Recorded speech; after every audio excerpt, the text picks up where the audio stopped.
You're now tuned into Mic Check Waifu Waifu.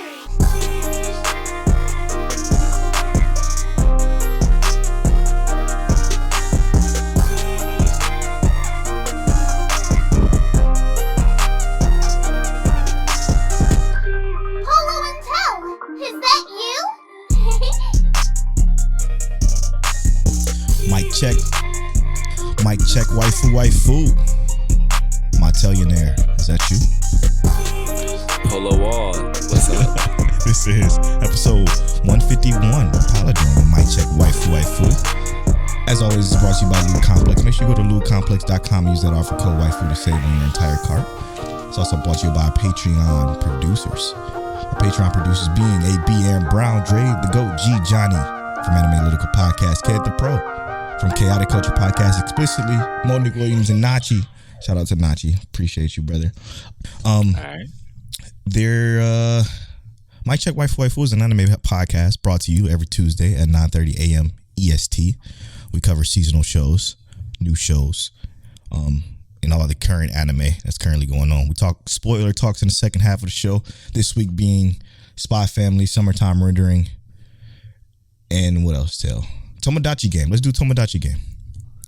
Yeah, we could do that for the 3 spoilers because I think that'd be good.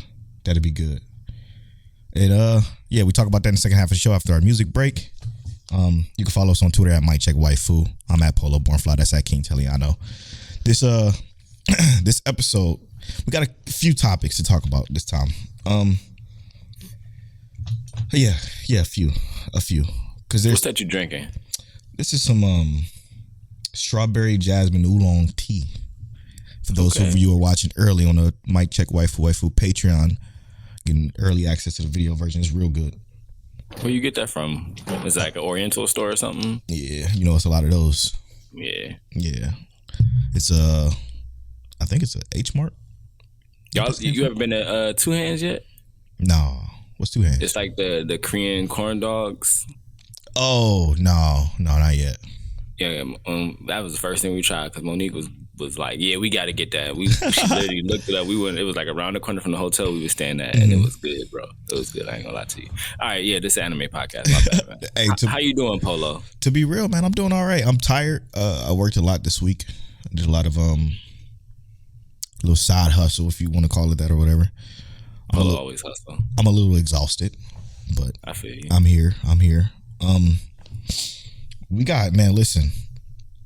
This week, for some reason, was so hard for me to watch anime, man. Really? Yeah, I didn't finish up anything. I didn't finish up most of the stuff we need to watch until probably the last 45 minutes before I hopped in Discord.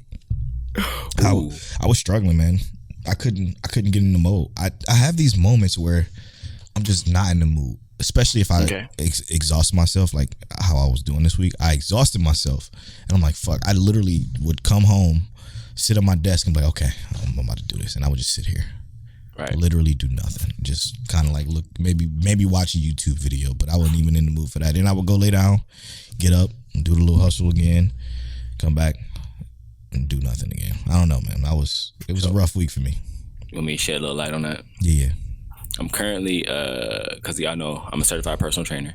I'm currently working on a wellness coach certification as well as a nutrition certification because at my current job at the gym, I get paid more for having a secondary certification. Of course, and it's basically commission based. So for every client, I get a percentage of whatever their initial sale is, which is actually pretty good. Like if it was a $300 sale and I get 50% of it, big money per session for every 30 minute session, Yeah, that's a good sell. So basically, one of the things that I've been looking at is like burnout. People get burnt out, and even if it's not like, let's say, even if you're not burnt out from anime, you get burnt out from so many different things: emotional burnout, physical burnout from something that you might enjoy, and in most cases, the burnout around stuff that you enjoy is never really around the stuff you enjoy. It's not because you doing something set thing. Yeah, it's because the stuff around that, right? You might get too emotionally invested in something, or something might not, just life in general. Life will give you burnout.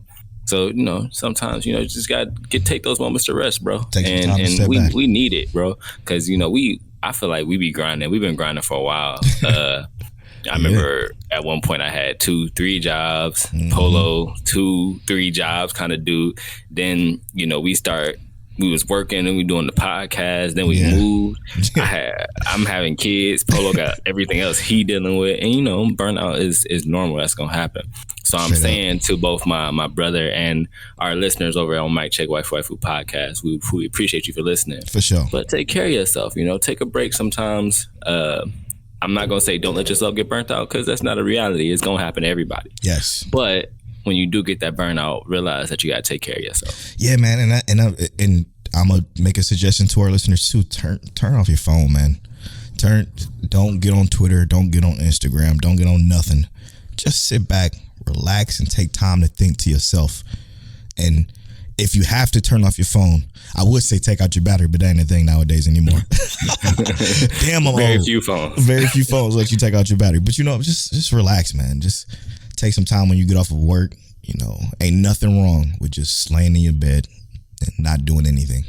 Facts. You are not lazy for relaxing. Yes. You are not lazy. And that's the one thing about burnout too. People feel like they lazy because they're not doing nothing. Yes. No. Yes. You burnt out, bro, or sis. Like, you need to relax. Exactly. Stop feeling like you need to do something all the time, because you don't. I promise you.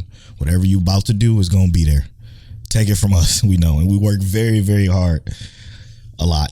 So yeah, keep that in mind, y'all. Just relax. Especially from time to time when I be looking on Twitter, I just be seeing some of y'all stress yourself out, and I'll just be like, yo, just gotta relax. Just take some time to relax. I promise you, nothing is as serious as you make it. Nothing in this world, nothing. Because guess what? The most expensive currency is time. So just take time. The funniest thing in the world is that Polo and I, even without talking like preemptively, right, we agree on so many different things. Yes. I agree like wholeheartedly with what he just said. First of all, time is so expensive, bro. Yes, very expensive. Way more expensive than money. If you think that I'm not about to charge you out the wazoo for my time, and then and that's one of the reasons why I hate working with people, because I don't care how much you paying me. In my mind, it's never worth my time. Exactly. Like it has to feel like it's worth my time. Like, for instance, like I really do enjoy my job because I'm helping people. Like, I feel like I'm working on making people better in general, right? Yeah. I love my job.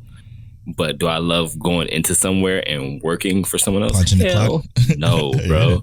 That is not my thing. It is not. But again, that's fine too. You can also punch a clock. We're not judging you for punching the clock, but just just find time for yourself. Find time for yourself. Exactly. That's it, man. It gets real weird, man, when I just see people overly stressing themselves out for absolutely nothing. Absolutely nothing. You control what how you live. I'm not even gonna edit none of that out. That was great. This is an anime podcast brought to you every Tuesday. I already said that. Yeah, let's get into this. What was your episode of the week this week, Till? Aoashi, bro. I want to talk about it too, but Aoashi, great episode. It's the soccer anime. I'm disappointed in you. I don't give a fuck how good the soccer episode was. I know what you're going to say, though. I don't care how good the soccer episode was. There's no way you should put it over Summertime Rendering or Spy Family. Absolutely. I knew you was going to say that. No way. I knew you was going to say that. No fucking way. I don't give a damn how good this soccer anime is supposed to be.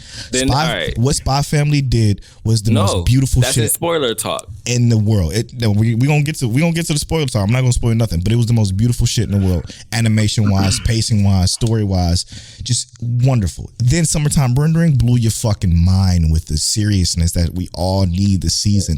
That is unbelievable. But then guess what? Tomodachi Game had an episode that had me like, oh, that was actually not bad. Polo liking Tomodachi Game. It was not a bad show for one. Yes, I do like Tomodachi Game, but it was a way better episode than I've seen weeks previous. And I'm talking about I agree with that. Episode 5 of Tomodachi Game, way better than it has been recently. But all right. Let me tell you why Talk to me. Ayoashi was my episode of the week. And why it's wrong. Okay, I'm cool with that. It's a sports anime, right? Every episode has had some sports taking place, right? Sure. We're playing soccer. Every episode has had that action-paced stuff. But what really hit home for me this week, and I always say this, I've said this before, an anime that drives home the fact like that friends are family, or the importance or significance of family always gets me. And I've said this before, because I am an only child, I've always felt so much significance in creating my own family with like the friends I have, right? Right. So one of the biggest things with like that mentality for me is like, although I have no siblings, Polo is my brother, and I'm gonna treat him, you know, like how I would treat my actual brother. My cousin, I have a cousin named Ricky. He's my brother. Like, you know, we really feel like brothers. And Polo, all my other friends that I treat like brothers, and it's like I have friends that I might say bro to, but the ones who I'm gonna treat like a brother, Polo knows them, and they're very few between, but I have that bond with those brothers that I feel strongly about, right? And anything like that that's gonna kind of cultivate that kind of relationship in an anime is important to me. What Ayoashi did in this episode, there was no action. What episode number are you referring to, just for the listeners listening? It's episode 5. Okay. So there was no action, no sports being played, but what transpired here was the fact that what happened in the first episode. In the very first episode of Ayoashi, our main character is playing a soccer game, and they're on the verge of winning, right? And he's really the only one who's scoring. His rest of his team is trash. But someone he used to play with from an old school started talking shit. Basically said like, hey, you know what? Like, I see the rest of your team is garbage. They all suck. And, you know, he's talking down on the entirety of this guy's team that he just came from, right? And our main character is like, he's letting it slide because he knows, like, you know, it is what it is, you know? But what the character says is like, and it looks like you got some new cleats on. You finally got money to get cleats? Because I remember back when we played, your mom couldn't even afford cleats for you. You was just out there playing in old, ragged up, you know, cleats. You finally got cleats now, right? So he get mad and start yelling and headbutt dude, right? Ejected from the game. They lose by like 4 points, right? His team loses. In between that process, and I hate to talk about it, but he's working on joining a better team, but not because he wants to leave his team, but because he wants to make a better life for his mother, you know, in general. Then this latest episode, he has kind of like this epiphany because it's over the summertime and he's kind of going through everything. And he's talking to like a person from the camp who's saying like, well, what is your motivation in the first place? Why are you doing this? And he kind of yells like, I want to go pro because I need to make a better life for my mother. That's why I want to be a pro soccer player. I want to make a better life for my mother. My brother sold the last of his stuff and worked hard to give me the money to even go to these tryouts. And I didn't think I was going to make it, but I made it. And he was like, I have to do this for my family. And while he's saying that, his mom opens the door and kind of sees him like saying this. And to them, because they had a falling out before in prior episodes, that this was almost like an apology that she just walked in on. Never let them know it happened. Damn, we should have called spoilers before this. My fault, I'm listeners. sorry. It's mad spoiler talk.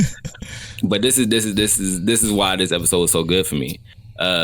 Basically, our main character, he's determined not to cry or frown. He just wants to smile this entire episode because it's going to be the last time he sees his friends from the school he's with. He's leaving to go to Tokyo, Japan, which is going to be away from his mom and his brother. And he doesn't want to leave them with a frown. He holds that up the entire time. He leaves school because he goes to school first thing in the morning and shows them like, hey, I love you guys. I'm heading out. I'm going to go to Tokyo now. He goes to the train station. His entire soccer team beat him to the train station to say goodbye to him. His mom didn't make it, but she left him a note, right? And said, don't open it till you get on the train. Gave it to his brother. As he gets on the train, he's held up his bargain. He said, I'm not going to frown. He said, I'm not going to let my team see me frown. He did not frown the entire time. He gets on the train, opens up his letter. It's this long letter from his mom. I'll let y'all go in there and see that. But the moral of the story is, at the end of it, she said, I'm sorry I could never get you those cleats. And he's like, I'm sorry I can never. She said, I'm sorry I can never afford to get you those cleats. He opens up the box and it's a brand new pair of cleats for him to go to Tokyo, Japan, and play in this new soccer league with the best of the best. And he burst out crying. I'm just like, it had an emotional impact. It was very good. And I think that like, I think it was as good as like Summertime Rendering and Spy Family. I just think that the scenario for me, because of how highly I value like family and friendship and those kind of loyalty bonds and whatnot, it was good for me. It was hard for me to put anything above that after watching it. I see. Yeah, I guess that makes sense for you in your situation, but it to me it seems very Hajime no Ippo. It was better than any scene in Hajime no Ippo. 100% was better than any scene in Hajime no Ippo. That's crazy. That moment alone, to me, I would have been like, yeah, go ahead. The closest, I mean, Haikyuu is good, but I don't remember a scene that was that emotional in Haikyuu. Now I do know impactful. Like there was impactful scenes like that in Haikyuu, but emotional with those kind of bonds wasn't there for me. Oh wow. Okay. All right. Wow. Not like that. Like that was like talking to your mom, you know? Yeah, sure. I gotta watch it myself. And I'm gonna just say this. I'm gonna prejudge it before I even watch it myself. So, you know, take what I say with a grain of salt. I will say that this could be entirely wrong. I don't believe in 5 episodes that this has any emotional impact that Haikyuu had. I'm gonna just say that from my personal. I don't know. I'm just fucking talking out of my ass, and I know it. But I just don't see. I just can't. Maybe I'll watch it, but then again, I don't think I care enough to watch it because it's a sports anime. Yeah, it sounds good though. Well, it was pretty good for me. I'm glad you liked it though. I'm glad it made it your episode of the week, and we were able to give something else that probably isn't getting enough shine, and I'm pretty sure our listeners appreciate that. So that's dope. I know I appreciate you bringing that. So for me, the thing I wanted to talk about, and this may sound crazy because I'm about to kind of go against myself here, okay? Let's hear it. And this is going to touch on, you know, manga adaptations and so on and so forth. I've learned upon doing some research that the reason why Shield Hero is so poop-tastic this season is because of the manga is not being adapted properly. Now, the research I've done, I've came across the fact that what's going on right now, because I was fucking baffled. Watching what I was watching, I'm like, there's no fucking way. Because my Shield Hero was never bad. It was never a bad show. Okay? It wasn't a bad show. It was an very average to good show. It was just average and good. I was able to watch it and enjoy it and be entertained. This time, I am not entertained in the slightest. Are you not entertained? No, I am not entertained by this at all. And I'm like, this is not right. Something's not right here. So I then go on and do some research and look up some stuff. There's about 150 pages and about 5 chapters that are really thick chapters completely skipped, gone. There are things that we just don't get at all. Like this old lady, okay? This soldier, yes, the soldier girl with the pink hair in the show. Y'all know what I'm talking about if y'all watching the show. No idea where the fuck she came from. We skipped the entire backstory of the green hair chick that was a part of the Bow Heroes team. There was an entire story that is so fucking good, actually. That is the beginning of Shield Hero type good that was not included in this at all. Did you read it? Now, no. I did my research and kind of looked around. Like Spark Notes kind of thing. Exactly. I Spark Notes it because I was not fucking reading it. But it was so, like, the Spark Notes of it that I got, so good, bro. So good as to why this all happened. Now, I still don't like the green hair chick at all. Like, Rossini, whatever her fucking name is. I don't like her at all. But there's so much that just don't make sense as to why they're telling the story this way. And it's apparently they're just trying to rush to the next arc. They're trying to get to the part that they feel like is the best. But at the detriment of the entire show's integrity, they decided to say fuck it. This goes into what's very important to me, and I think that's just follow the fucking source material, man. If it's one thing Attack on Titan does extremely well with the anime adaptation, it does follow the source material. Like everything is, I'm gonna use this because it sounds good. It's comic accurate. I know it's a manga, but you know it sounds better to say comic accurate. It's just accurate, and that's appreciated, I'm sure. But this shit, I mean, they like an entire gap of a whole 3-week training arc, not there, gone. So from the moment they got the land, like Reptalia and Naofumi got the land, they did a whole 3-week training arc to get Reptalia and was it Philo? Is her name Philo? Yep. Philo. To get them the power they needed to use the move that they did against the tortoise. The whole tortoise fight, by the way, also completely different. Not even nowhere near as epic as it should have been. The tortoise was so fucking big in the manga that that it one step can flatten an entire town. It wasn't nearly as big as it showed. Like it was terrible. There was a whole scene where, you know how, you know, when they cut spoilers for Masahiro Hero up to this point, how they cut off his head. There was a whole nother fight after that before they even went inside the tortoise that was so fucking good. And it's just like, what is happening here? And I come to find out everybody's pissed. It's not just us at Mic Check Waifu. Everybody who knows Shield Hero or don't read it and just watching it, they like, what the fuck is going? Nobody likes what's going on right now.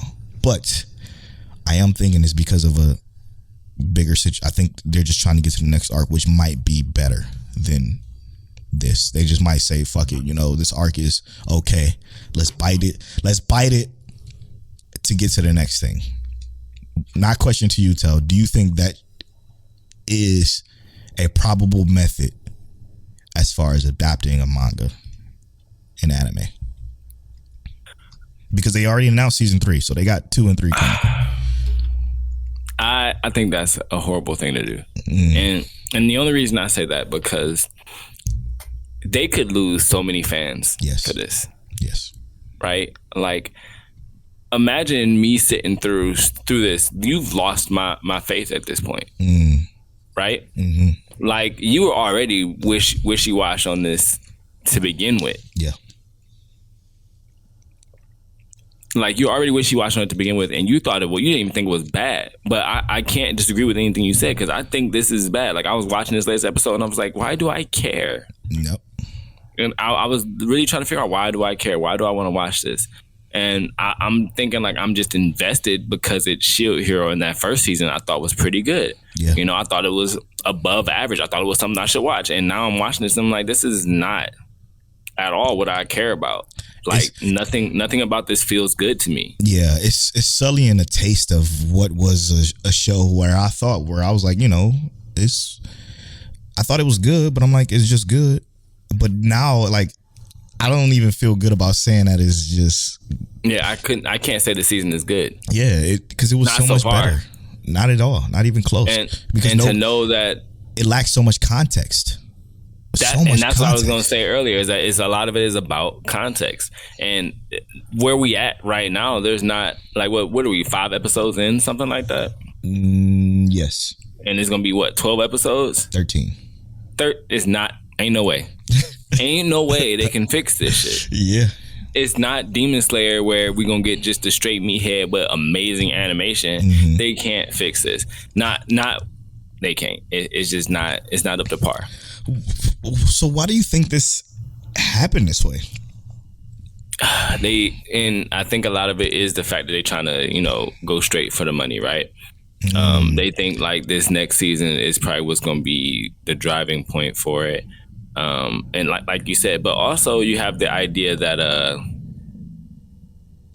maybe they don't want to invest so much time in something that is a shorter span moment, right? Like what you're saying is like better. That's a time investment for something that is not getting to the point of what they want, right? I assume that's the same with Promised Neverland. That's why they didn't do Goldie Pond, even though Goldie Pond was de facto the best. Yeah, the best part about the entirety of the manga. Yeah, because it's like so. Go ahead. Sorry.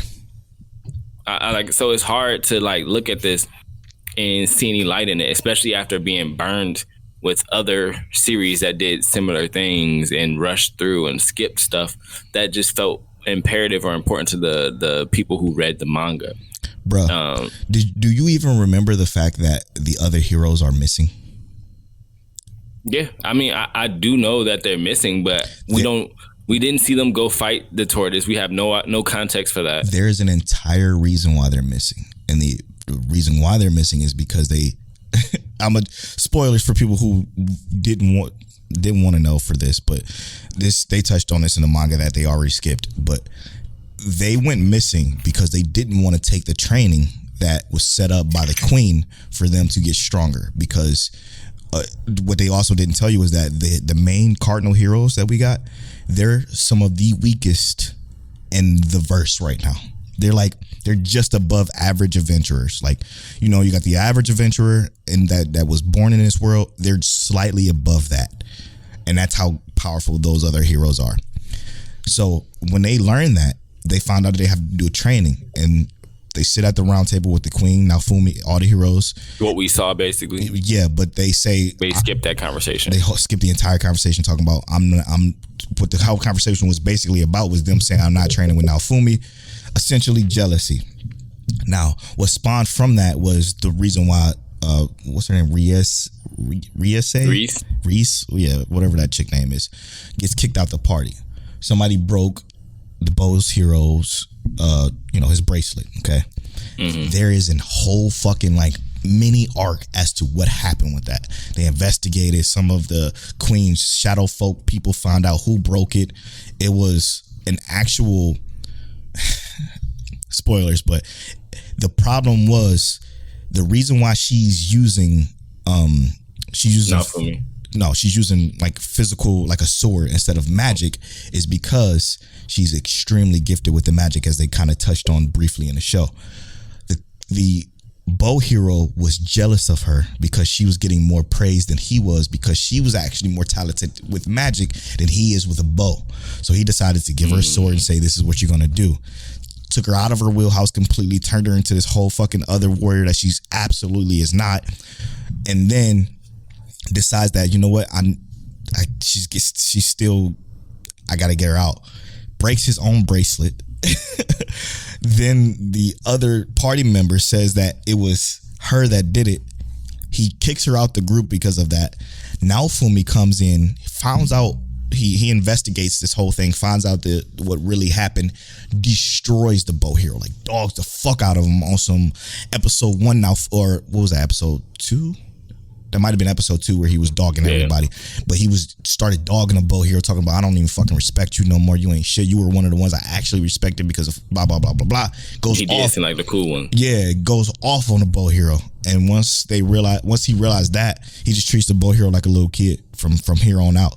So like, it's so much shit that was just not in this that would have been so good for us to see. And this is and you remember when I talked about it, would this have been better if they had the 25 episodes again? Fucking strangely enough, yes. And the issue is that, like, you're right?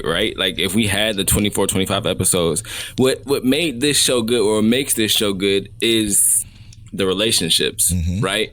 And we don't have that. So how do I even... Like, I don't know nothing about the Lance hero anymore. I don't know I don't know what's going on with them. I don't know nothing about the bow hero. What's the other one? The sword hero. Sword hero. Yeah, come on. Like, we don't even know which heroes are here anymore, because like, it just is what it is. I done seen the damn Reaper sub hero more than anybody. Yeah. Dude, because what's funny is, like, again, they were all supposed to do that training with the Queen. They were even at one point from the cliff notes, they were even forced to do the training. They were doing the training, getting her ass stumped by that old lady, getting her ass stumped by that pink haired chick that helped them train. They were getting their ass beat so bad. Then that's when they found out that the tortoise was awakened, and they said, you know, the only people who can destroy the tortoise is the heroes. So the heroes are like, you know what, let's go do this without Naofumi. Or they talked to the queen and said, hey, give us a chance to do this without Naofumi to prove that we're powerful enough to do this, just so they can skip out on their training. That's when they go try to fight the tortoise, and now we don't know what the fuck happened to him. But if we would have had that, imagine how much more like entertaining this would have been, because I'm sure y'all listening to this, me saying that story about that green hair chick made y'all think like, wow, it actually would have been a dope story to know why this fucking happened. And like, we don't get it. We got none of it. It blows my fucking mind, man. It blows my mind.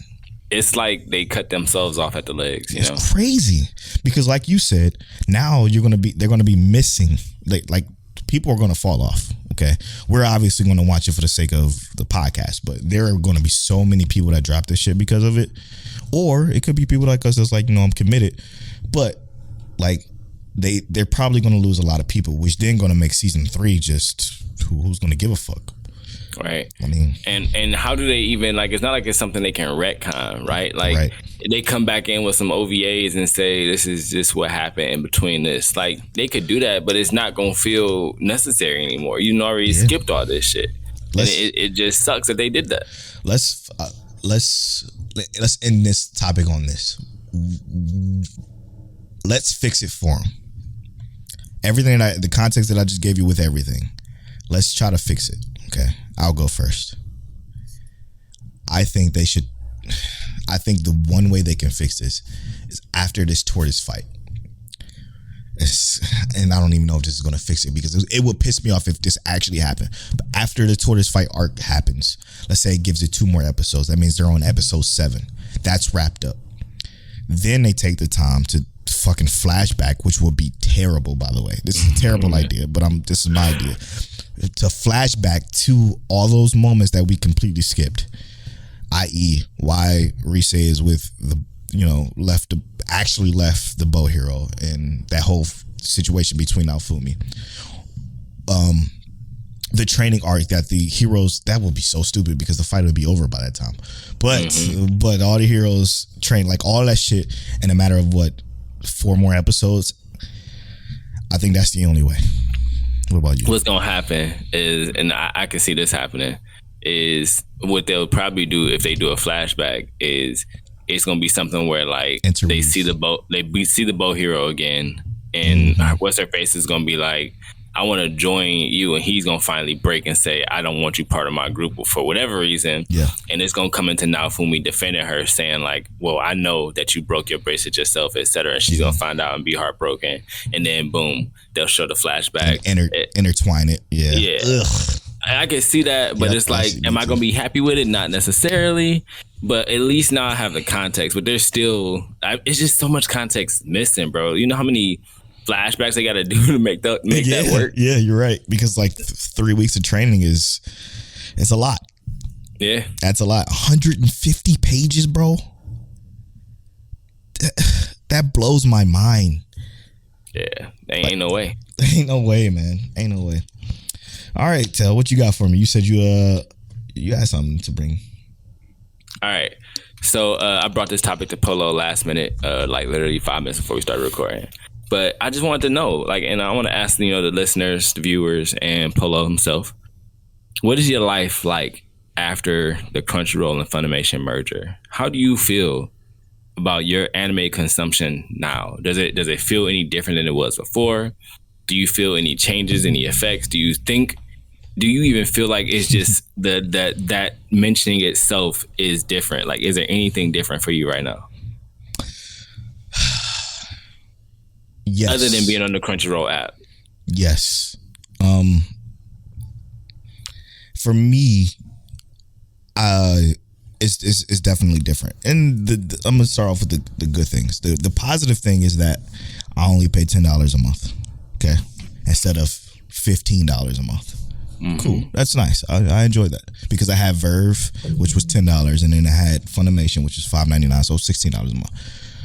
So I had both of those. Now I still have like a year and a half of High Dive that I've had forever, and then now I have Crunchyroll. Those are the two apps that I need essentially to watch stuff, and that's kind of perfect.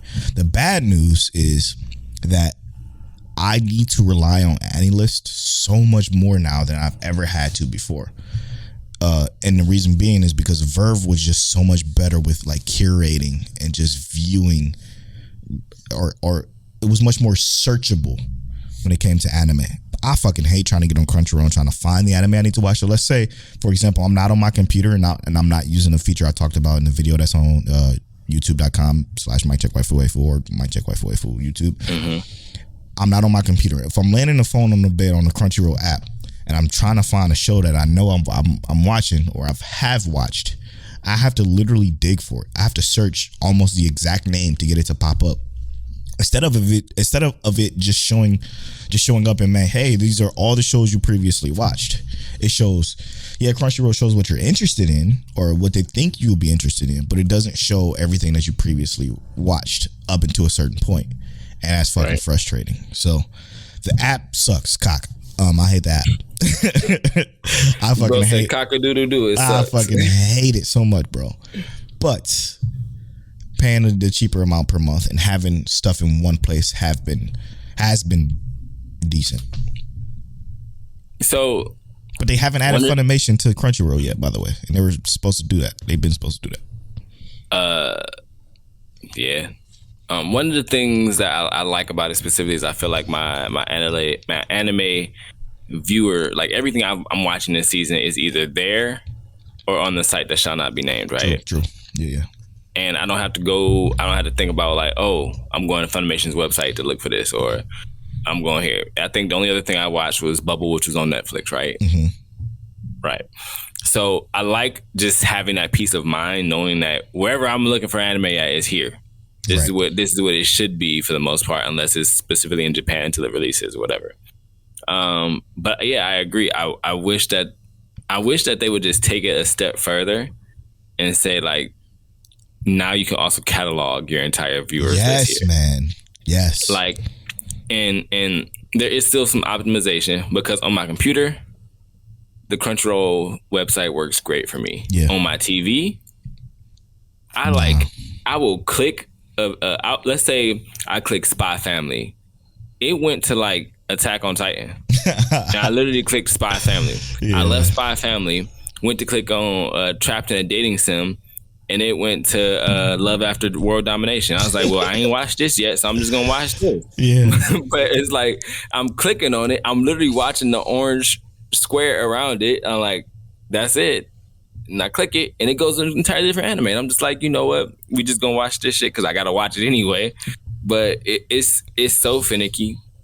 I updated my TV, all of them, and they all do the same thing. Even in my sunroom, it does the same thing. So weird. It's like you gotta wait on that little block with that anime for like 10 seconds before it's like, okay, this is the one you want. I can click that one now. I can click it now. But I do like overall, like I said, having that peace of mind knowing that that's where it's supposed to be. Right. Other than that, though, like I don't feel a huge change in like what the anime experience is supposed to be, and I feel like Crunchyroll might not take that upon themselves to like enhance the anime watching experience. Right? Not yet. I think it's gonna take time.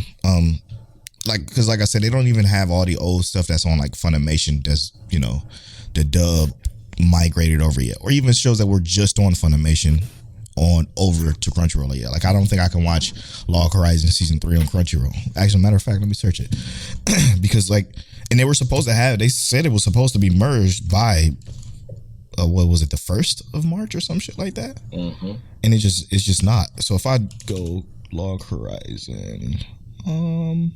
A lot of times what happened was they had it on here, but it was said it was unavailable. So there's season 1. Okay, so no, I was wrong.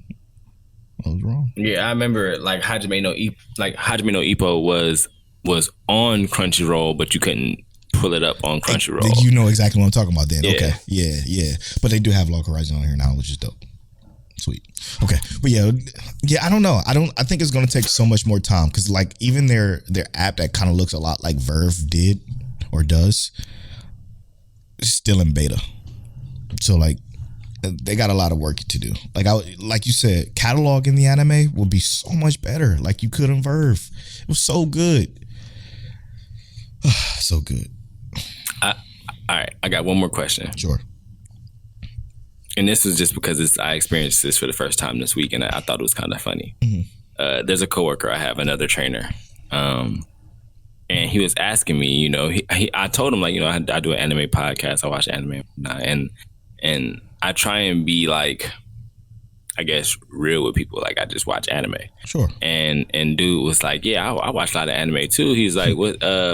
He's like, what's your favorite series and stuff? I'm like, oh, well, I'm going to say like ReZero, Fullmetal Alchemist. Like, I'm thinking like Astro Lost in Space, 86. I'm like listing stuff off. He's like, oh, you know, I ain't never heard of Astro Lost in Space. I ain't never heard of 86. You know, ReZero, you really like ReZero? Wow. And I was like, yeah, bro. I watch a decent amount of anime. He's like, yeah, I watch a lot of anime too. And he started going down his list. And I was like, yeah, bro, let me show you this real quick. And I put it on my phone. And I showed him that watchers list I did last year with the 100 anime I watched. Like here, just like if you want like just some recommendations, and most of that stuff I watched was pretty decent. And he's going down the list. He's like, I ain't never heard of none of this. So my question is like, when you talk to someone who says they watch anime and they kind of start trying to dive into your knowledge of anime, do you like kind of like, and like, you know, I don't really believe in like the whole humble thing because it is what it is, bro. I ain't trying to show off or nothing. But do you kind of like try and be like humbly like, yeah, I watch some anime, even though you got like 500, 600, 700 anime under your belt. Yeah. How do you approach that conversation? Because I thought it was kind of funny. I was like, I'm not trying to shit on bro, but he was talking about Naruto was his top 3. I was in my mind like, okay. That's because I ain't got no problem with Naruto being in your top 3. None of it. But I'm saying none of it is a problem. My thing is that's what you're saying. What you're describing. Fuck it. What you're describing right now is 85% of anti-Twitter, and that's okay. That's okay. That's why. That's why I enjoy this podcast so much because we evolve from that.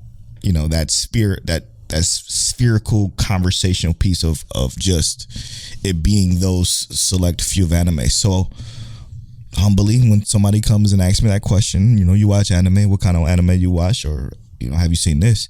I just simply say, hey, you know, are you looking for anything you want to watch? I let them, you can have a conversation. Okay. When you start talking about, you know, the very select few of anime that if you have watched, you can have the conversation. If you ever want any recommendations, let me know. I got you. I watch a lot of anime. That's all I say. And that's all I'm going to keep it at. You know, I watch a lot of anime. I do an anime podcast. I watch a lot of anime. Like, for instance, this is a perfect example. My barber, the barber I got down in Houston, you know, he was on my Instagram. He's like, oh, so you do an anime podcast? I'm like, okay, yeah. He's like, yeah. I'm like, yeah, you into anime? He's like, yeah. That's what, you know, I was a little late coming here because, you know, I was watching some One Piece theories.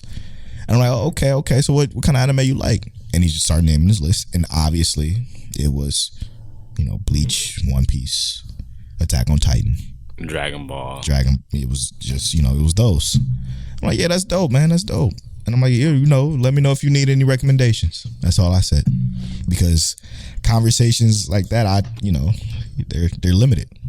I guess more what I'm saying is though, like when, let's say the person starts kind of pressing your knowledge. Yeah. At that point, like, cause you know, it's like I mentioned My Teen Romantic Comedy Snafu. Mm-hmm. He's probably like, what the fuck is that? Yeah, he said he never heard of that either. And I was just like, you know, how, like when someone's pressing your knowledge and trying to really dive into like what you know. But what's pressing your knowledge mean?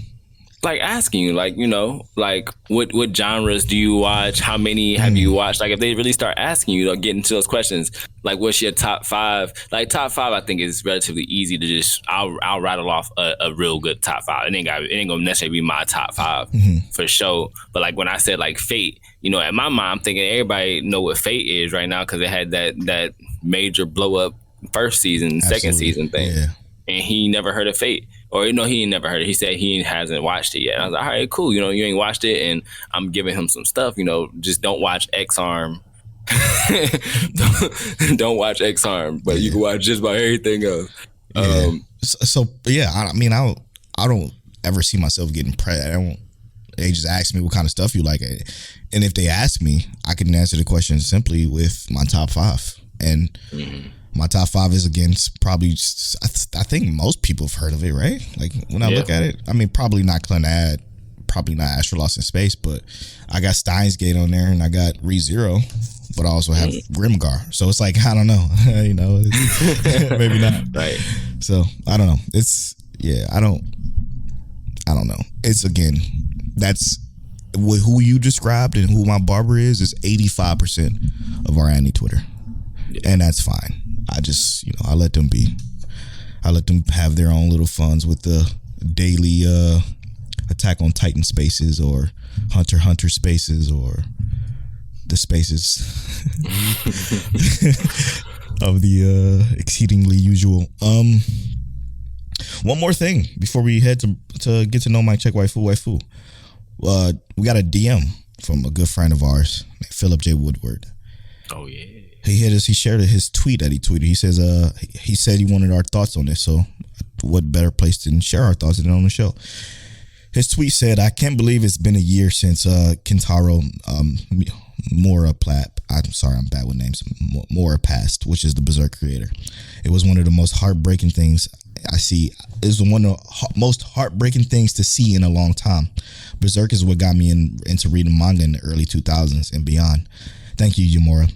What anime or manga was the one that hooked you for life?"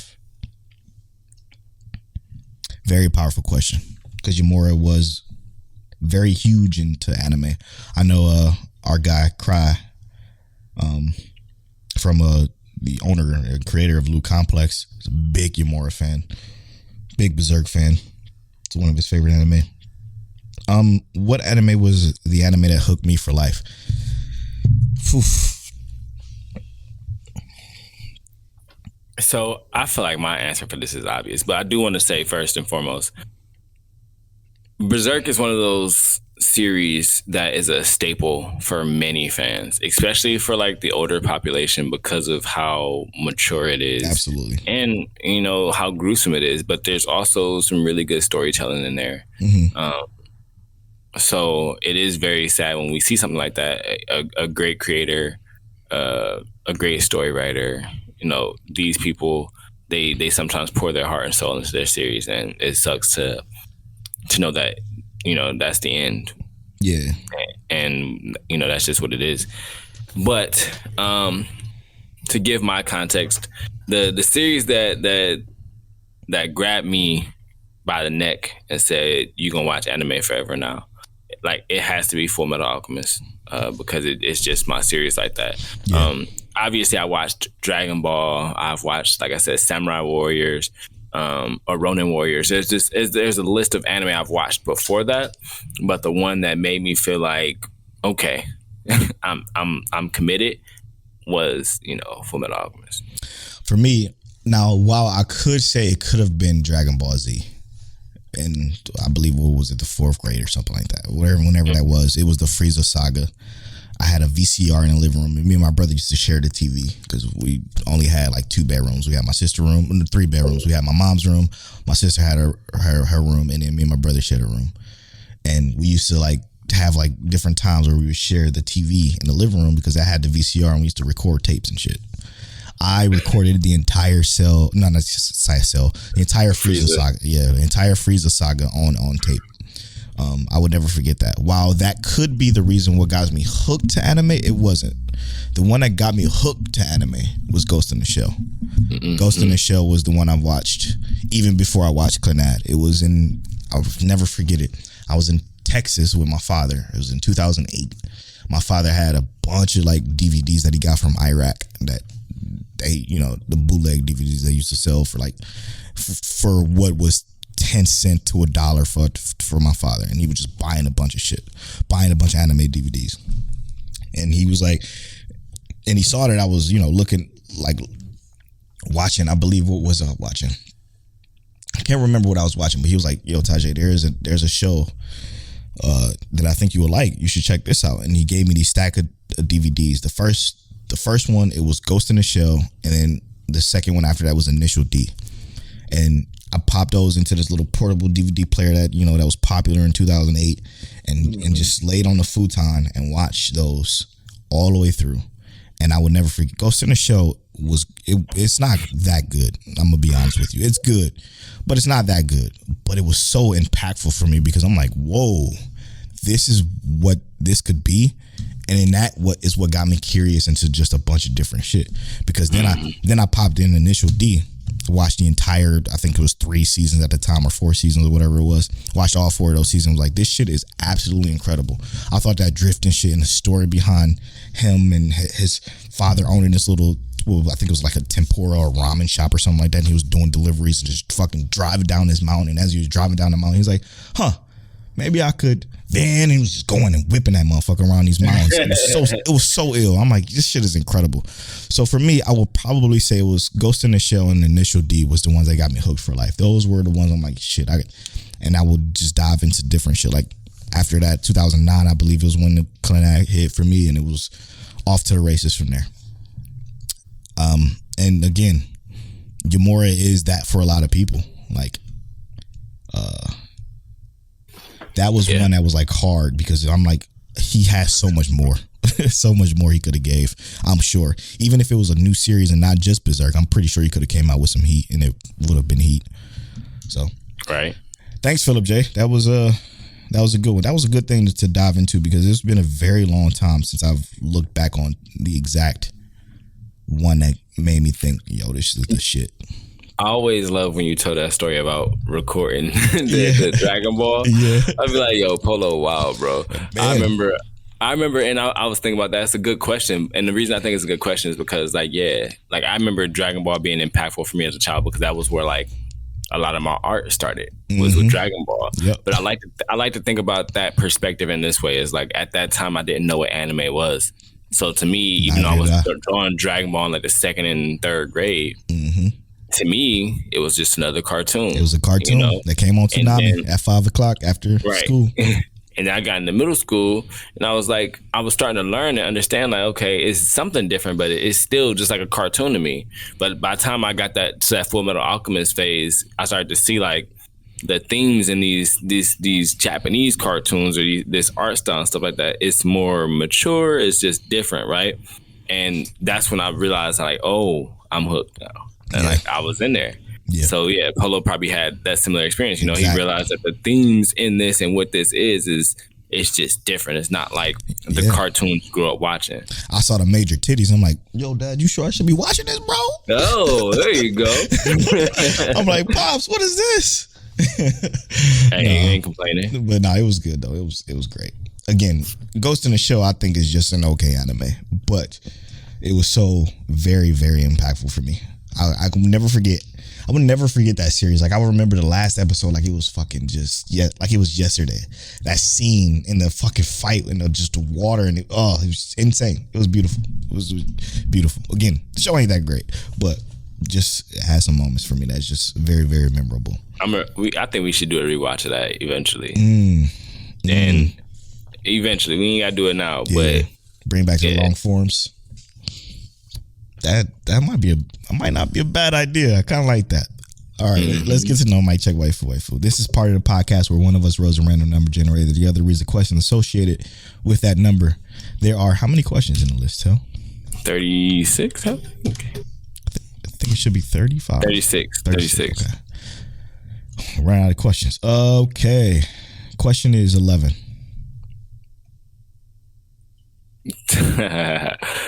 Top 5 anime OSTs. Oh, fuck. Man.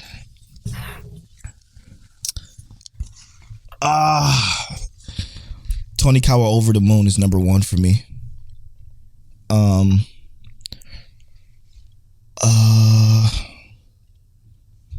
Fire Force OST 1, number 2.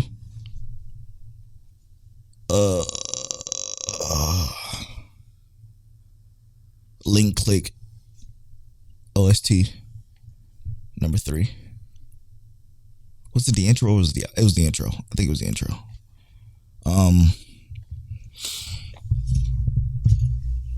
Oh, fucking Clannad OST 1. I think it's Roaring Tides. Fucking beautiful. Number 4. And then number 5 would probably have to be, I really like the Comey Can't Communicate Part 2 intro. It's really fucking good to just bring it to the modern. Parasite the Maxim. 5-4 Season 1. Link Click like Polo said. Number 4 will probably be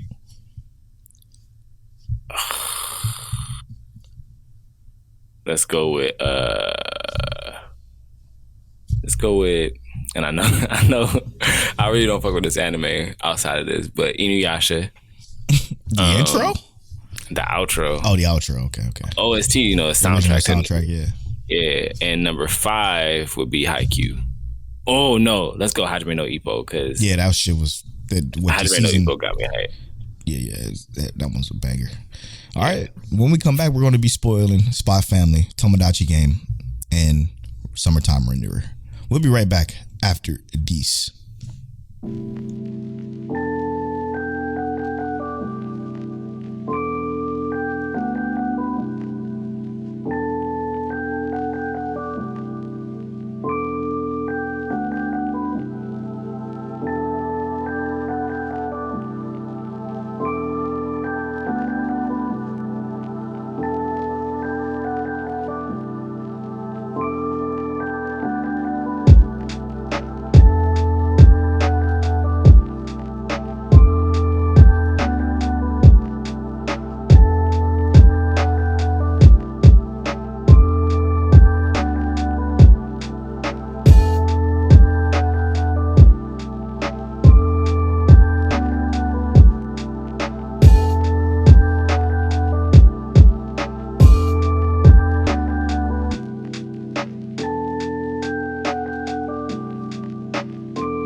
And welcome back to episode 151 of Mic Check Waifu Waifu. Thank y'all so much for listening. Thank y'all so much for watching on YouTube. Thank you so much for supporting our Patreon. Make sure you go to patreon.com/Mic Check Waifu Waifu. I don't know why I keep forgetting that we have a bonus podcast called The After Story that we do exclusive to Patreon. So make sure you think about subscribing to our Patreon. We appreciate the support there. It means a lot to us. All right, the first thing we're going to spoil is, I just had it pulled up and I just Tomodachi game. No. Episode 5 of Spy Family. Okay. Episode 5 of Spy Family. Because again, most people watch Spy Family, obviously. So we want to satisfy that curiosity. Now, what we're gonna do with the spoilers, so we change it up from, because back in the day we used to just talk about the episode in general, but now we just talk about general thoughts of it or our favorite parts of it while diving into the spoilers of what those essentially were. So for Spy Family, man, I'm sure y'all saw on the timeline because everybody was talking about how fucking wholesome it is, man. This episode was episode 5, and episode 5 was them super curious about if they got into the school, and when they found out they didn't, it kind of broke my heart. Like I was really upset. And now I know, obviously, the show has 12 episodes for this core one. So I'm like, okay, I know this ain't it, but damn, that shit sucks. You know, because you could see the devastation in their expression, which obviously fucking Cloverworks. Yeah, Cloverworks. No, it's not Cloverworks. Yeah, Cloverworks and Wit just does an extreme good job of expression and just animation, fucking period. Them boys went off. Absolutely went off this episode. But I was devastated. I was hurt. And then the master came through. It's like, yo, check this shit out. I'm gonna be real. Once we got to that point to where we found out that they made it into the college, everything after that was like, it was like a catapult almost, like straight to greatness. And it was it was great because of the context of it, and that's what we were talking about. Like, the context is what makes it amazing. Yes. And that's so why I brought up that beginning, because that shit was like, it happened at the instant start of the show. Like, once the intro was over, everything it was so paced so well, by the way. It was fucking paced so well. It happened. It was boom. They figured out it was decline, and then boom, they were waiting. They hear the phone ring. He fucking does that joke over to the phone, that crazy ass flip or whatever he did to get to the phone. That was dope though, because he was like super fast, so ill. And then when they get the call, and everything changes from there. And like you said, it's a catapult for this entire episode being the most incredible shit ever. Yeah. So as soon as and what made it really good is that, like, we find out they got into the school, and as soon as he answered his phone, celebration, we got into the school. Scruffy dude comes in the door. I heard you got in. Literally, we just found out 3 seconds ago, bro. Calm down. You come in with champagne. Yeah. You know, yours drunk. Anya is eating, and Lloyd is doing Twilight level stuff, just being introspective and whatnot, right? And Anya is like, or Scruff is like, yo, you know, ask your dad, he'll do whatever you want or whatever. And he's like, yeah, I'll do one thing as long as it's doable. And she's saying, I want to live this spy life. And let's talk about that real quick. As long as it's doable. That was so fucking funny. The fact that everything that happened after that was the most undoable shit ever. And that's why I found this to be so fucking funny, because everything that happened was incredible. And the fact that they were able to get everything set up so well. Oh, bro. It was so good. It also was better because, like, you think about the fact. So Anya said they were going to go to this castle, and they were going to play a spy game, basically, right? That's what they did. They get to the castle, and it's like a big get together, like all his work friends. And what made it better wasn't the fact that they were like work friends and whatnot. What made it better was the fact that when he sent in this question to say, like, hey, I need this support, they immediately done it because they were like, he's the best that we have. We have to support him. Absolutely. And immediately, it was like 2 seconds. It was like, he's the best we've got, right? And there's like a flashback in her head. Boom, send whatever he wants. Made it happen. The whole spy agency is at this castle, and he's like, they popped off, by the way. Yo, so question though, what was your favorite part about the whole thing though? Like, because again, we don't need to recap it, but we just the fight with Yor. Yes, man. Because, bro, first of all, she came on so trash. God, bro. I was like, yo, she about to put bro in a body bag. She said, anybody that try to kidnap Miss Anya gotta go through me, and she start popping the fuck off, and it just slips.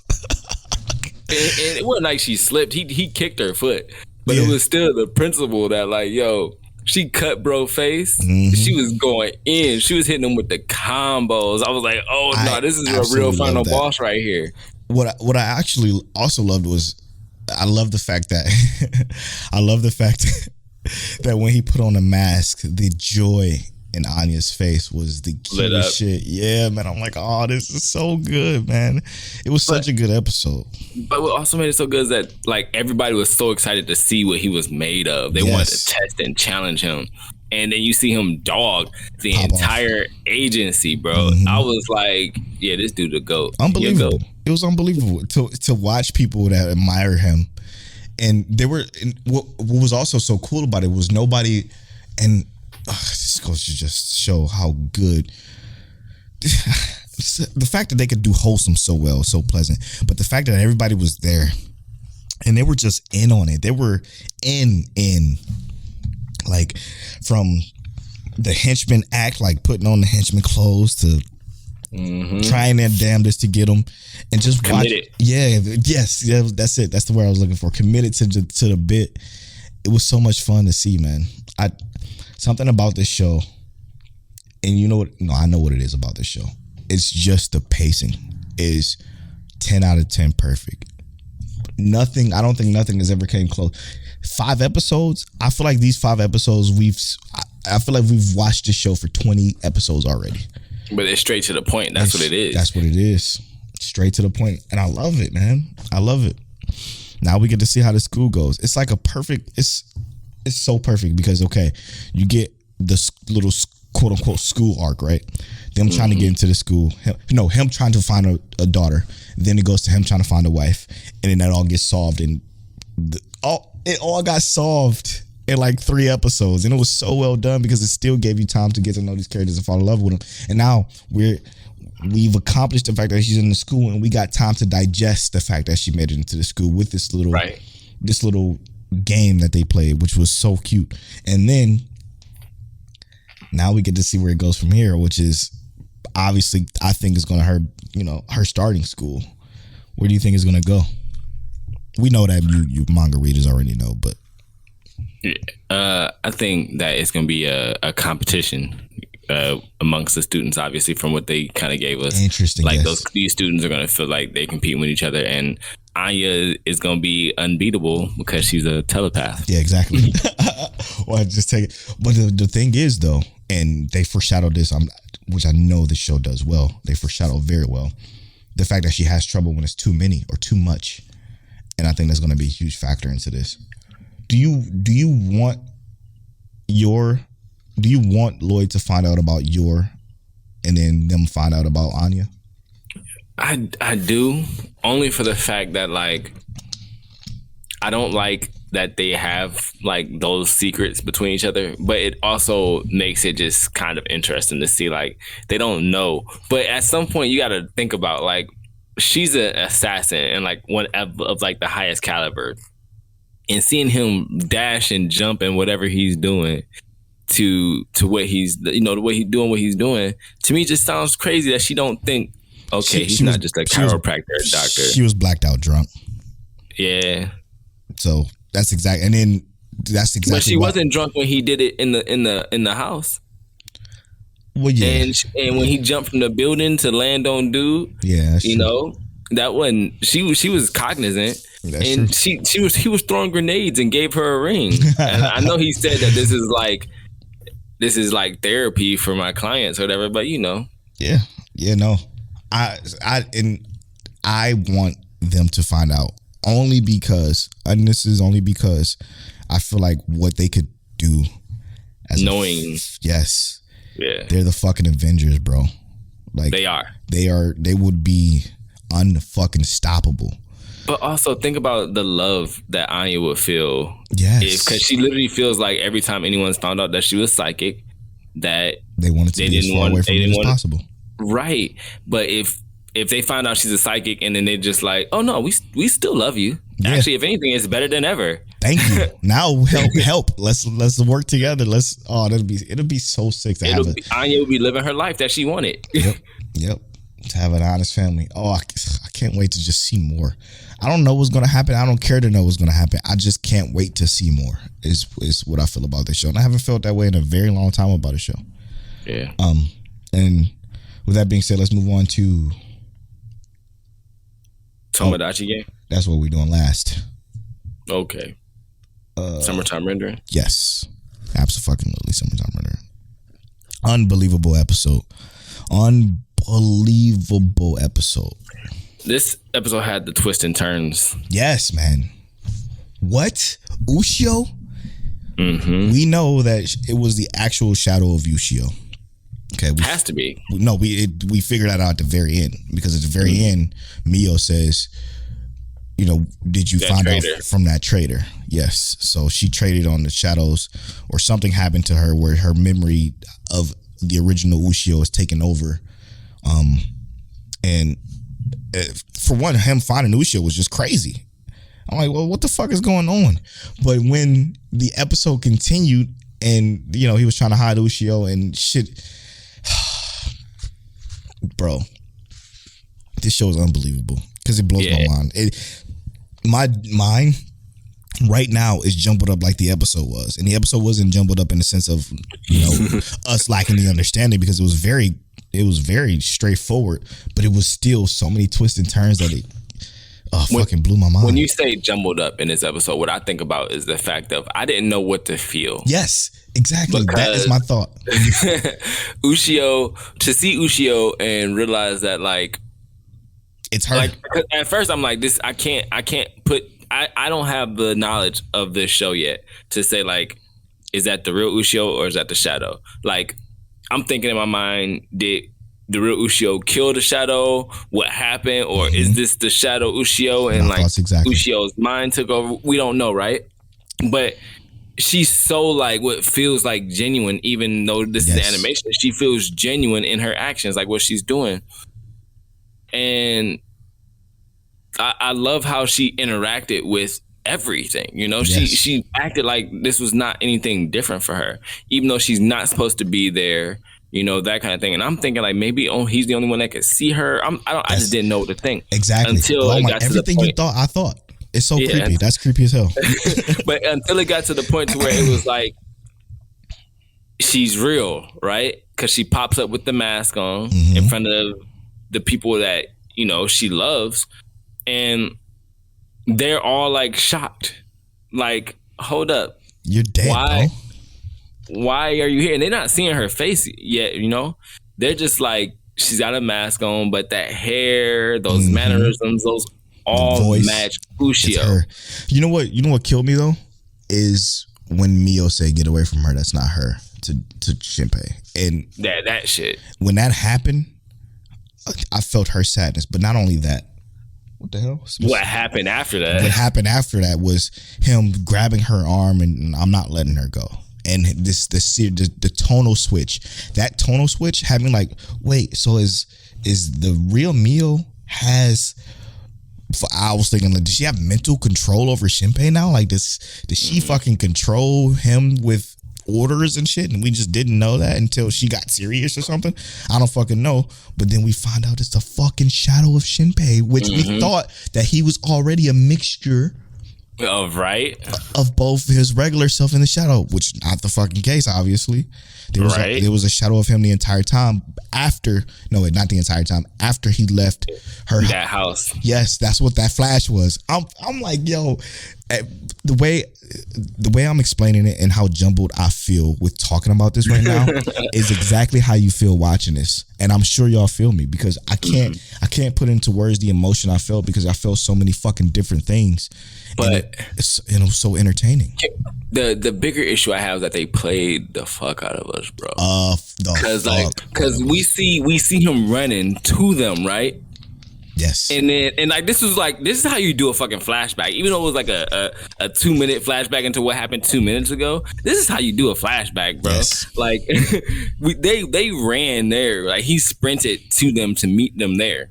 Yes. And he gets there, and we thinking like, this is our dude talking to them. And I'm like, why is he being so aggressive with Uchi? And we find out that he's a shadow. And they do the flashback, and we find out, oh my 10 God. 10 minutes before.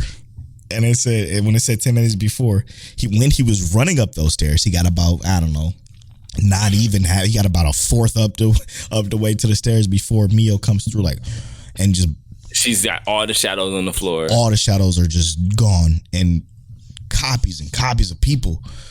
And all of a sudden they're having this conversation. He says that she moves, and he didn't even see her move. I was like, well, what the fuck?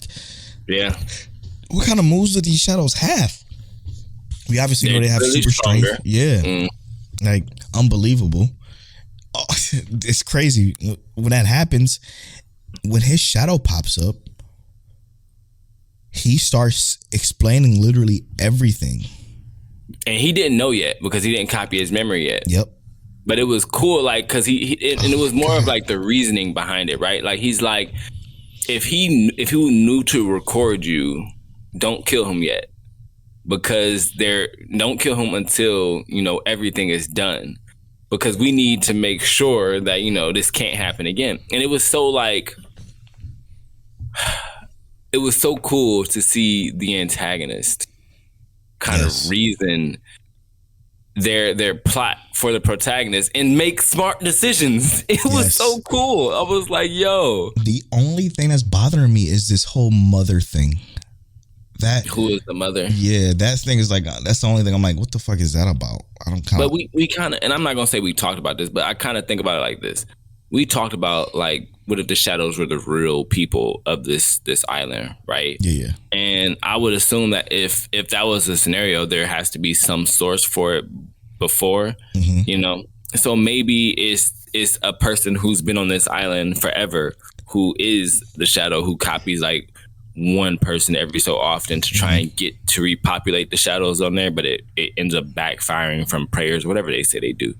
But yeah, it was fucking crazy, bro. I will say this: the original creator Yasuki Tanaka is fucking incredible to have written something so complex yet so what's the word I'm looking for this? So complex yet still easy to understand and easy to follow, even though it still has you in your fucking feelings and your mind, and it just makes you want. What it does is it makes you want to figure it out, and you can't. Yeah, you have no idea. I have two things to say to that.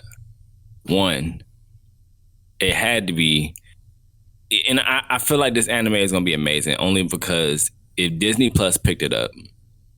And they got I feel like Disney was like, oh nah, let me read through this. They read the script. It's probably already fully animated. They watched the animation. Was like, yeah, that's it. Okay, this can be on Disney Plus. We'll take it when it's fully aired in Japan. We'll take it. But then two, how would you feel about the ending with the heads getting blown knocked the fuck off, bro? Yes, bro, and still turning around like that's not it. like able to move. I feel like the shadows are clearly, they are a bigger threat than we initially thought. Right? Like I thought they were like human strength, just the ability to copy. Now we find out they're super strength with the ability to copy and move super fast and take massive blows, like shots to the head, and still continue to move. Yeah, the fact that she even showed up I'm like, yo, I didn't forgot that she was even a part of the goddamn thing until she showed up. And now that she showed up, it's like, fuck, man. Now it's another piece of this that we're gonna understand. Even though, like I said, I forgot about it. She's still very integral to the story because of who does she talk to? Who is she in a tree hanging upside down to have this conversation with 2 episodes ago or whatever it was? Like, who is this lady in a suit who feels Superman and Blackish? You know, I feel like she clearly knows what's going on. She knows something. She's a part of something. So when hopefully he has the opportunity before he decides to kill himself to tell her, you know, everything that he knows, because then that should make this a lot easier. And fuck, man, when he dies, his shadow would then know everything up until the point that he died, or, you know, the point up until when he gets free from Mio. Like, he doesn't even know that. But it's like, I mean, do we know that yes. If he so the shadow remembers everything? Yeah, the shadow said it. I mean, like, if he dies now, right? The shadow only has what he will retain what he had up until the point, you know, before he died, because he mentioned stuff that happened, like the recording. Like, the dude knew that he recorded. But I think copied that's him. Yeah, that's what I was thinking. I was thinking, like, it only happened if he gets copied again, right? So if he manages to avoid getting copied again, then the shadow doesn't necessarily have that knowledge. Yeah, but because it goes back to the 22nd. It goes back to the 22nd. The 22nd is before he got copied, before his shadow was created. So if he dies and goes back and just be careful to not be copied again, then there's no way his other shadow will even be right real. Oh, okay. Boom. I figured it out. We figured it out. Yeah, I see. So there would be okay. Damn, bro. This fucking show is crazy, man. And this anime stays like this for 25 episodes. It's gonna be amazing if it stays like this. I don't get how it's 25 episodes. That's what's still blowing me, man. Don't complain. We here for the ride, bro. It's because it's moving at this breakneck pace that I feel like they could solve it in 13. But do you really feel like? Because I feel like, yeah. I'm not saying it couldn't be done in 13, because 13 would be probably magnificent for this. I'm concerned. But I'm gonna take it for what it's worth right now. Like I said, I'm gonna take it for what it's worth and hope that it comes out as good as it. I know I said this last episode too, but it's too good to complain right now. This is the 10th highest rated anime of 2022. I mean, right now for 2022, it should be. I'm gonna say it should probably be higher right now. Damn, Spy Family is number 12 of all time, not just of 2022. Yeah, it makes sense, kind of. Yeah. It's getting hyped. Kaguya-sama Love is War season 3 is rated higher. Attack on Titan is rated higher. It's just whatever. Let's talk about this though, because you said this was a good episode for Tomodachi Game. Yeah, hell yeah, yes. So to get into this Tomodachi Game, what this did was this took what I thought was going to happen.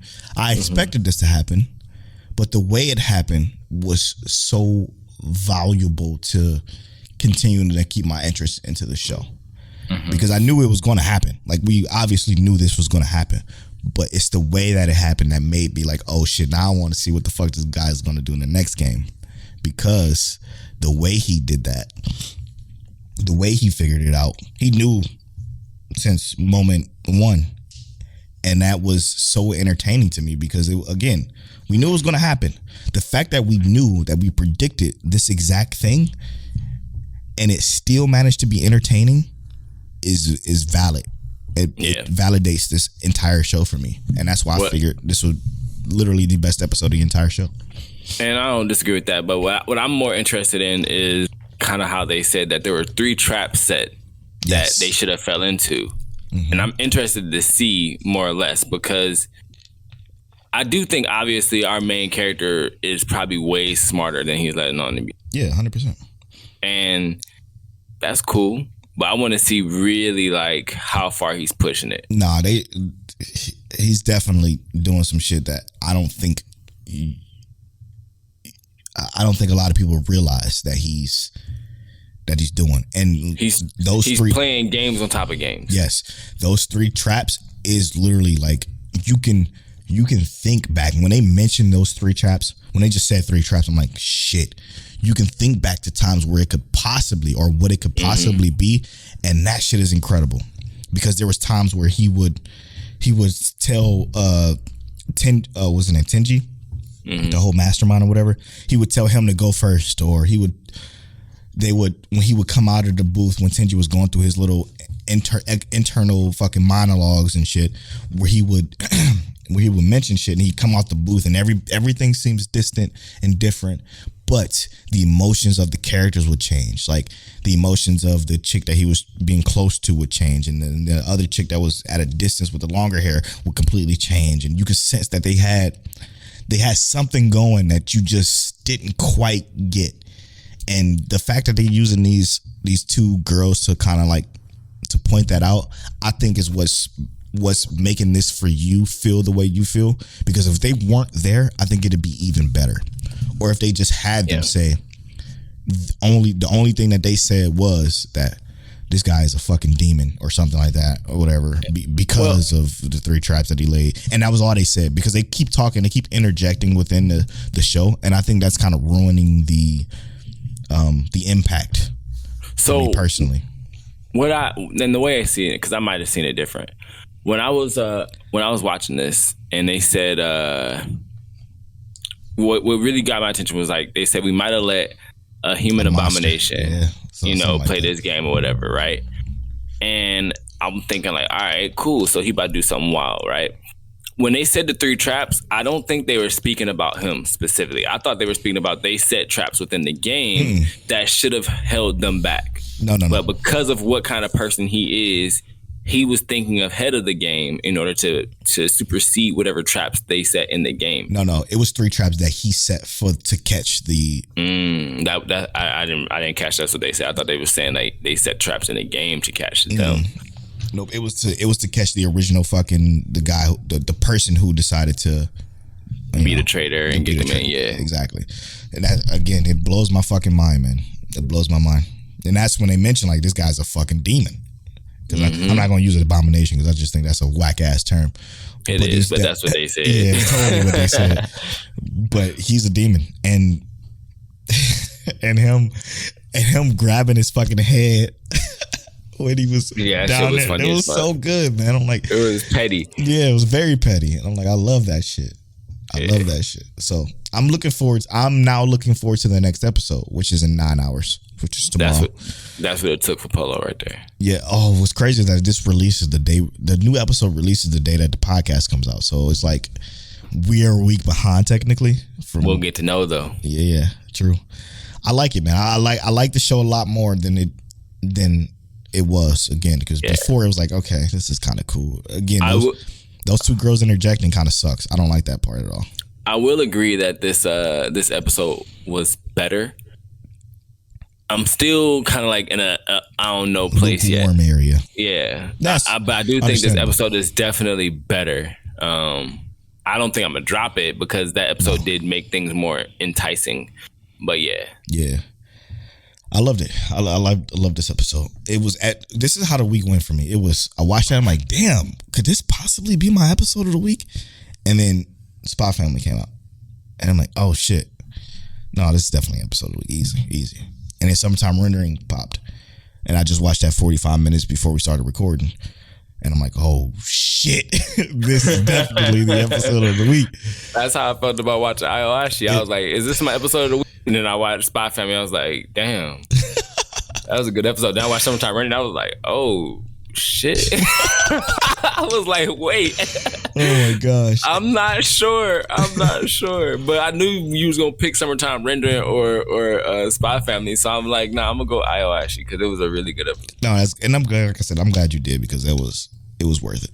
It was worth to just bring that show into perspective for people. Check it out. All right, let's wrap. All right, we just finished talking about Tamagotchi game. Is it coming back? It's gonna be a real good next episode. We'll see. Summertime Rendering, no questions, banger. Literally, that's it. Spy Family, another banger. No questions asked. Literally great. On that break with that song by Pull Up Born Fly, send us your music. Let us know if you want us to play some of your tracks, lo-fi tracks. Let us know. We got to know Mic Check Waifu with our top 5 anime OSTs. Let us know what yours are. We also talked about the anime that got us hooked. We also discussed how you humbly talk about what kind of anime you watch with others if they, start asking you questions and whatnot.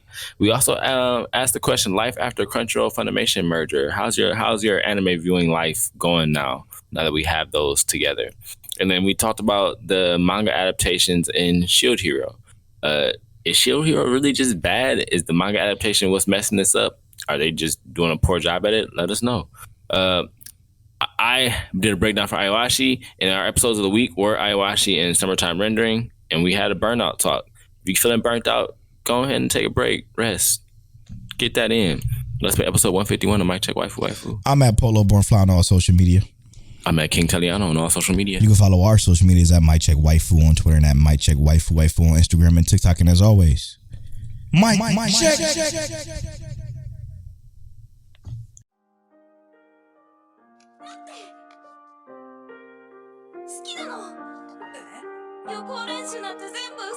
You're now tuned into Mic Check Waifu.